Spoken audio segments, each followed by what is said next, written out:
مسیح میں آپ سب کی سلامتی ہو، آمین۔ زبور 118 اس کی 14ویں آیت۔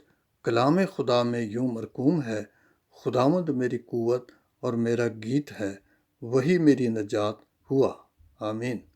عزیزو، آج کا ہمارا موضوع ہے میرا گیت۔ اب سوال یہ ہے کہ کیا ہم اس کا گیت بنتے ہیں؟ اگر نہیں تو آئیں ہم کلام مقدس کی روشنی میں سے چند حوالہ جات کی مدد سے جانیں گے۔ خروج کی کتاب اس کا 15واں باب اور پہلی آیت لکھا ہے، تب موسیٰ اور بنی اسرائیل نے خداوند کے لیے یہ گیت گایا اور یوں کہنے لگے، میں خداوند کی ثنا گاؤں گا، کیونکہ وہ جلال کے ساتھ فتح مند ہوا۔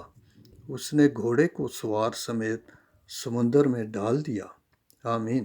خروج ہی کی کتاب اس کا 15واں باب اور اس کی 19ویں آیت لکھا ہے، اس گیت کا سبب یہ تھا کہ فرعون کے سوار گھوڑوں اور رتھوں سمیت سمندر میں گئے اور خداوند سمندر کے پانی کو ان پر لوٹا لایا، لیکن بنی اسرائیل سمندر کے بیچ میں سے خشک زمین پر چل کر نکل گئے، آمین۔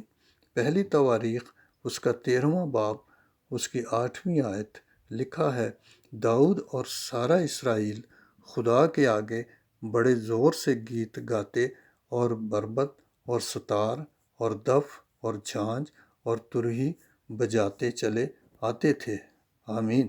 مقدس سلوکا رسول کے انجیلی بیان میں مریم کا گیت میری جان خداوند کی بڑائی کرتی ہے، آمین۔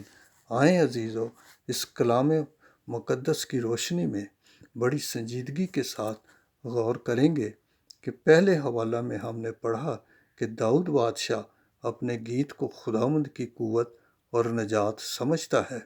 دوسرے حوالہ میں خدا کا بندہ موسیٰ قوم بنی اسرائیل کے ساتھ جب بحر کلزم سے نکلنے میں کامیاب ہوتا ہے تو وہ خداوند کو جلال دیتا ہے کہ وہ جلال کے ساتھ فتح مند ہوا۔ اس کا گیت فتح مندی کا گیت ہوا۔ پھر ہارون کی بہن مریم جب بنی اسرائیل بحر کلزم میں سے چل کر سلامتی کے ساتھ خشک زمین پر نکل آتے ہیں تو وہ سلامتی کا گیت گاتی ہے۔ اس گیت کا سلامتی و فتح مندی کا گیت بن جاتا ہے۔ پھر داؤد بادشاہ جب عہد کا صندوق خداوند کے شہر یروشلم میں لے کر آ رہا تھا تو لکھا ہے، بڑے زور سے سازوں کے ساتھ شکر گزاری اور خوشی کے ساتھ آیا۔ پھر ہم مقدس لوکا رسول کے انجیل میں مریم کا گیت وہ خدا کی بڑائی کرتی ہے۔ بڑائی کا مطلب ہے ستائش کرنا، اور عزیزو، جہاں ستائش ہوتی ہے، پرستش ہوتی ہے، وہاں خداوند کا تخت لگ جاتا ہے۔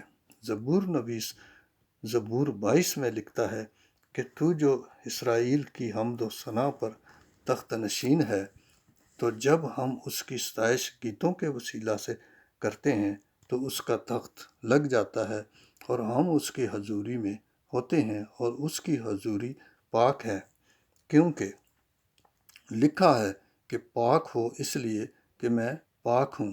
عبرانیوں کا مصنف 10 باب اور اس کی 22ویں آیت میں بڑی خوبصورتی کے ساتھ ہمیں سکھاتا ہے، تو آؤ ہم سچے دل اور پورے ایمان کے ساتھ اور دل کے الزام کو دور کرنے کے لیے دلوں پر چھینٹے لے کر اور بدن کو صاف پانی سے دھلوا کر خدا کے پاس چلیں۔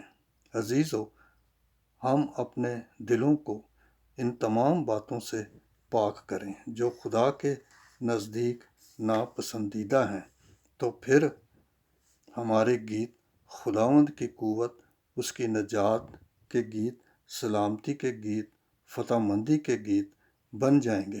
عزیزو، اس تھوڑے سے وقت میں ہم نے بہت کچھ سیکھا۔ اتنا وقت نہیں کہ مزید کچھ کہا جائے۔ اگر آپ نے اس پیغام سے برکت پائی ہے تو دوسروں تک بھی شیئر کریں۔ خداوند آپ کو برکت دے، آمین۔